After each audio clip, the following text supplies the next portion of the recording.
قد أقول لك وهذا مؤسف جدا لأن من أكبر المستفيدين من الاتحاد المغربي ومن الجامعة الملكية المغربية ومن أيضا من فوزي القجع منذ توليه رئاسة الجامعة الملكية المغربية لكرة القدم هم فريقي الوداد والرجاء. ما قدمه فوزي القجع من دعم مالي ودعم معنوي للفريقين معا لا يستحقان أو على الأقل غير مفروض عليهما أن يقوم بمثل هذه الممارسات. فريق الرجاء الرياضي كان قد وصل إلى السكتة القلبية، وكان بالإمكان للفريق بقوة القانون أن ينزل على القسم الوطني الثاني وأنقذه في عدة ملفات سواء داخليا أو خارجيا على مستوى الاتحاد الدولي لكرة القدم.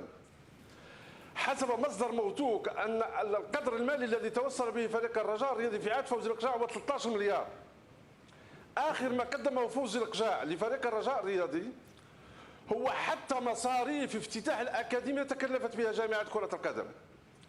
ولكن ما هي حقيقة هذه الحملة، حملة الرجاويين على فوزي القجع؟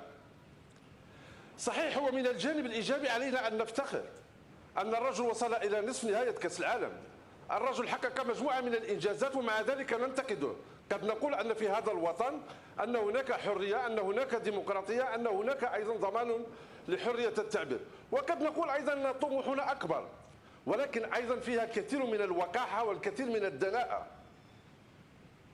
لسبب بسيط وجوهري، لأن هذه الحملة على فوزي القجع هي حملة من أجل الابتزاز، والابتزاز هنا يهم أيضا المعركة أو ملف مع فريق أولمبيك أسفي.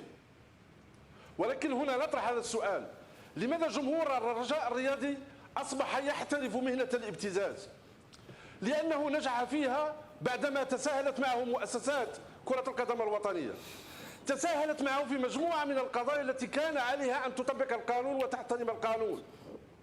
وآخر تساهل وآخر تجاوز للقانون كان هو في موضوع فوزي البنزرتي، وبالتالي هم يمارسون هذا الابتزاز. أنا أناشد الجامعة الملكية المغربية لكرة القدم وأقول لها فلتعتبر هذه آخر رصاصة للابتزاز من طرف جماهير الرجاء الرياضي.